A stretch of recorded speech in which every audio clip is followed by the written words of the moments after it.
Well, it is changing television. It's making its mark on politics. And now one man thinks that YouTube could change the way that we apply for a job. To be able to approach your goals with such a level of certainty and determination, you need to take care of the base first, which is your physical conditioning. Failure cannot be considered an option. Alexei Vainer, he's our new hero, a Yale graduate hoping that the internet phenomenon can help land him a job on Wall Street, but his potential employers aren't exactly embracing this non-traditional approach. Let's see what today's A-list has to say about it. Cody Willard is back with us, Natasha Lapiner Giresi, and Robert Strang, and today's wild card, Page Hopkins, is in the house as well. Folks, today we're pleased to have all of you with us. You know, I saw this video this morning. I thought it was hilarious. He's lifting weights, he's playing tennis, he does this, aerial ski jump, and in between it's all interspersed with him talking about his message, his philosophy on life. I thought, good for you. Yeah, and he said he was a CEO of a couple companies. I mean, and he apparently there's some discrepancies out there in the actual resume. But and imagine Wall Street not liking something unconventional. I think it's funny that you look at these Wall Street firms, always in many ways the slowest to embrace new technology.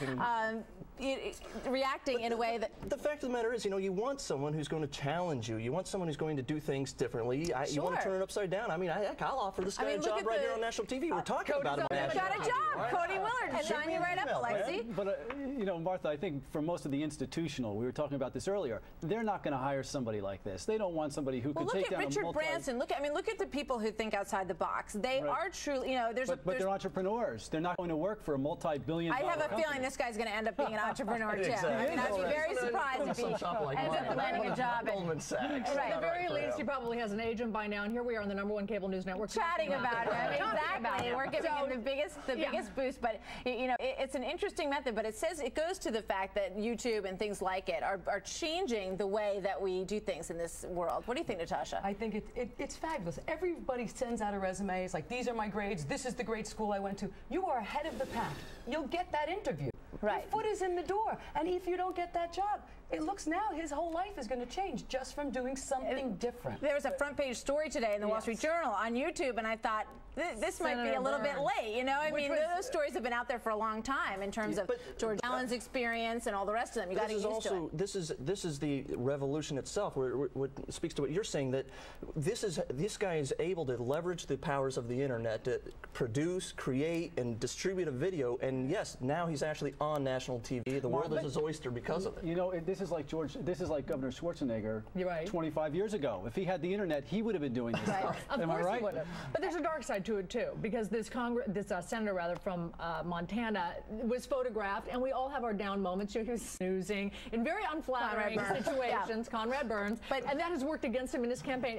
And so I do think that the YouTube is here to stay. We're only going to see more of it. I mean, everybody I know, their kids are on YouTube doing. A friend called me up and she's like, "Hey, you're on YouTube," and I said, "Oh, something on Fox News." No, at our bar mitzvah. Exactly. There you are. But I guarantee that a few years back, the same bankers might have been shocked that someone wanted to email their resume over. Sure. Because it used to be that resumes were printed on perfect paper and they were printed up in stacks and they were mailed in envelopes. But the world is changing, and this guy is showing everybody that who knows? I mean, his credentials, there are some discrepancies apparently. He says he's. I hope he's being facetious on most of it. But he's hilarious. I mean, who does not think this guy's hilarious?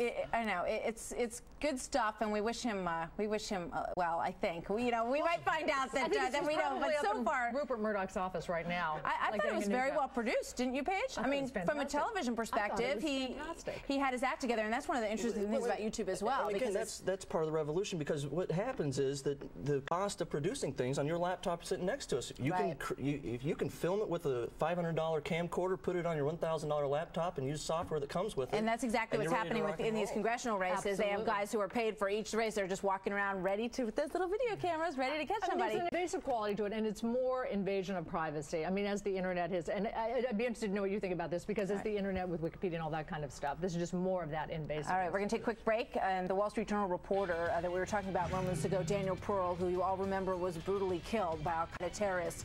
Now his story is in the process of being made into a movie.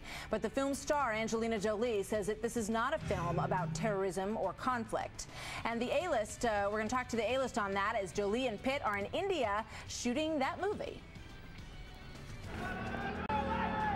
Hey, take it easy.